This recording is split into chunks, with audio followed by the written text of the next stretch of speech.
বাংলার সঙ্গীত অঙ্গনের পরিচিত কণ্ঠশিল্পী সালমা আক্তার সামাজিক যোগাযোগ মাধ্যমে প্রায়ই ব্যক্তিগত ভাবনা ও অভিজ্ঞতা শেয়ার করেন। সম্প্রতি ফেসবুকে দেওয়া তার একটি আবেগঘন স্ট্যাটাস নতুন করে আলোচনার জন্ম দিয়েছে।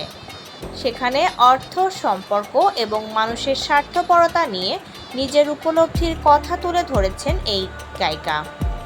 স্ট্যাটাসে সালমা লিখেছেন, নিজের টাকা পয়সা নিজের কাছে রাখুন, কাউকে নিজের ভেবে দিয়ে দেবেন না। নিজের স্বার্থ হাসিল হলে আপনাকে চিনবে না। সমাজে এমন মানুষের অভাব নাই। মানুষের জন্য কিছু করলে তার অভাব হয় না, আল্লাহ 10 গুণ বাড়িয়ে দেয়। মনে রাখতে হবে, বংশ একটা ফ্যাক্ট। তার ভাষায় কখনো কখনো সম্পর্কে প্রধান হয়ে দাঁড়ায় অর্থ।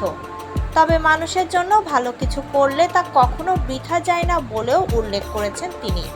সালমা মনে করেন, কারো উপকার করলে আল্লাহ তার প্রতিদান দেন।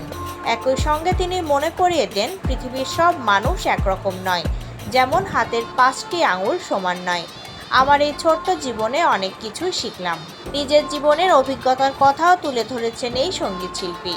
সালমা প্রিয় মানুষদের পরামর্শ দিয়ে আরও লিখেছেন, তাই প্রিয় মানুষদের বলি, ভেবে করবেন কাজ। কিছু মানুষ জন্ম নেয়, অন্যের ঘাড়ে পা দিয়ে নিজের ভাগ্য পরিবর্তন করে।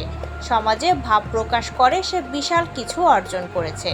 আসলে আসা আর যাওয়ার মাঝে জীবন, বাকি সব ফাঁকি।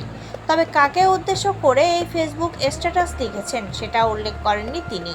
অভিমান ভরা এই স্ট্যাটাসে তিনি জীবনের নানা উপলব্ধির কথা জানিয়েছেন। স্ট্যাটাসের শেষাংশে জীবনের ক্ষণস্থায়িত্বের কথাও তুলে ধরেন সালমা। তিনি লিখেছেন, অনেক শক্তিশালী মানুষও একদিন দুর্বল হয়ে পড়ে। আপন ঠিকানায় সবাইকে ফিরতে হবে। এত অহংকারের কিছুই নাই। যখন তোমার কেউ ছিল না তখন